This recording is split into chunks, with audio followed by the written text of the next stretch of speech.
1 Thessalonians chapter 1.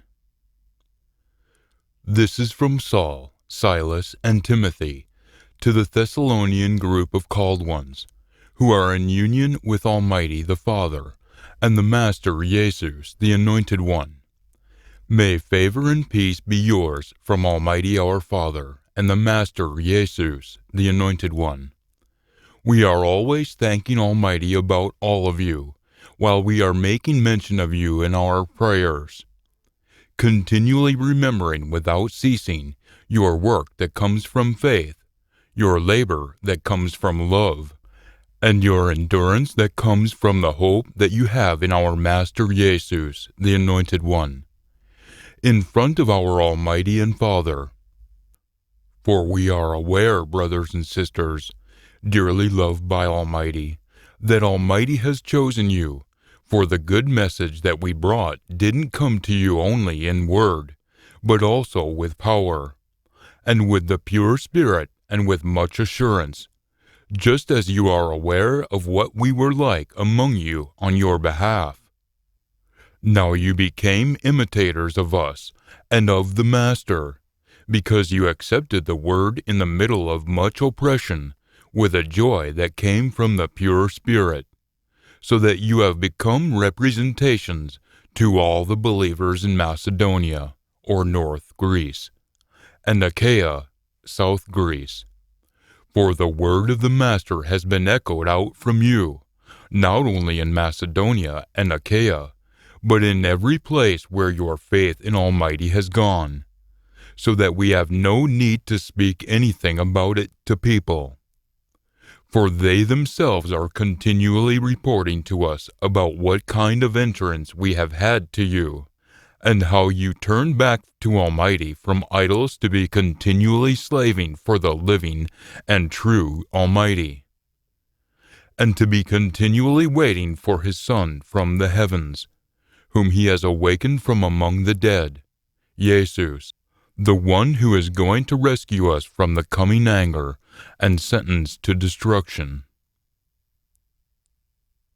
1 Thessalonians chapter 2. For you yourselves are aware, brothers and sisters, that our entrance to you hasn't come to be for nothing, but after we had previously suffered and been treated with outrage, just as you are aware. In Philippi, Almighty gave us boldness to speak Almighty's good message to you with much struggling.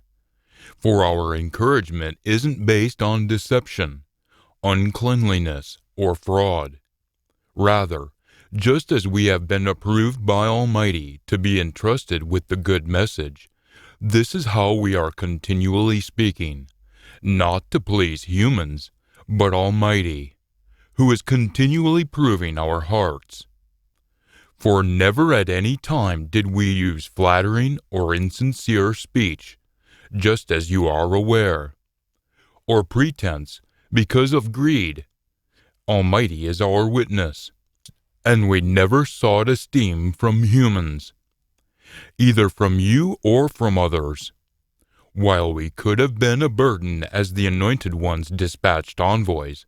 Instead, we became as tender among you as a nursing mother cherishing her own children.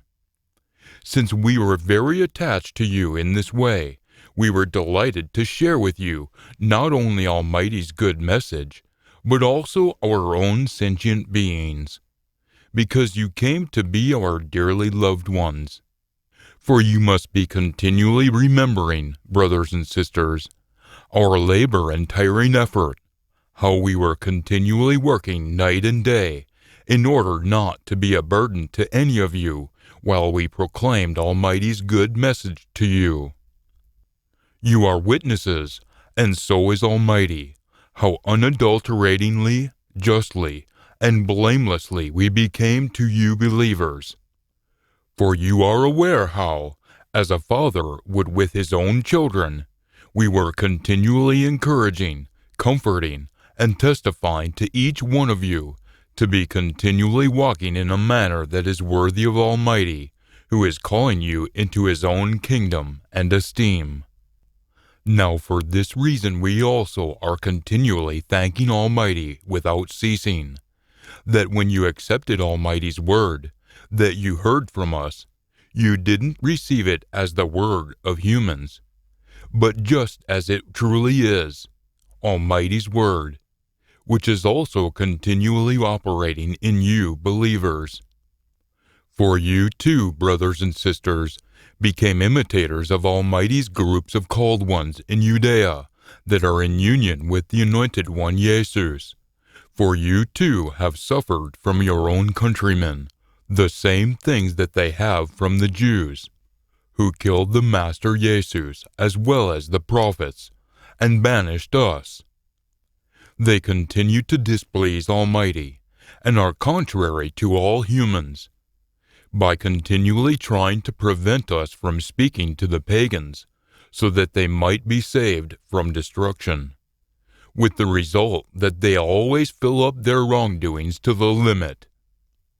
Yet his anger and sentence to destruction has overtaken them, and is upon them even to the completion of this world. Now, brothers and sisters, when we had been separated from you like orphans for a period of an hour, in person, not in heart, we were much more abundantly diligent to see your faces, with much desire. For we wanted to come to you. Indeed, I, Paul, tried more than once, and yet Satan, or the adversary, has restricted us. For who is our hope, or joy, or winner's crown for boasting? Is it not even you, in front of our Master Jesus at his presence, at the beginning of the last age?